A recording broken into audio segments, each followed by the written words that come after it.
Bu darvozaxonamiz iniga 3,70, uzunligi 18 metrli darvozaxonamizga mana shu fasonni qilib berdik akalar. O'rtasiga ham o'zgartirishlarni kiritganmiz. Chekkasidagi alkofallarni ham sal boshqacharoq gullarni o'yib ko'rishingiz mumkin. Juda ham o'ta chiroyli chiqdi, xudo xolasa. O'rtalarni ham mana bu listlarni oddiy to'rtburchak qilinmagan akalar. Oddiy to'rtburchak bo'lsa, bu yoqdan qaraganingizda tekis turadi. Buni ozgina boshqacharoq qilib yig'dirganmiz akalar. Ko'rishingiz mumkin. Juda ham chiroyli chiqdi, bomba chiqdi, xudo xolasa. Alkofonni lidini berib turibdi, dadil. Inshaalloh.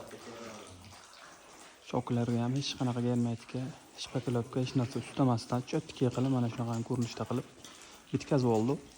Kuzatishda davom etinglar akalar. O'stirmalarni boshlayapmiz. Mana podmazini xudo xolasa. Bitgan qo'yib boramiz. Sog' bo'linglar, salomat bo'linglar. Darvozaxonamiz yoqqan bo'lsa, bitta like bo'lsa, kommentariyada o'z fikringizni qoldiringlar.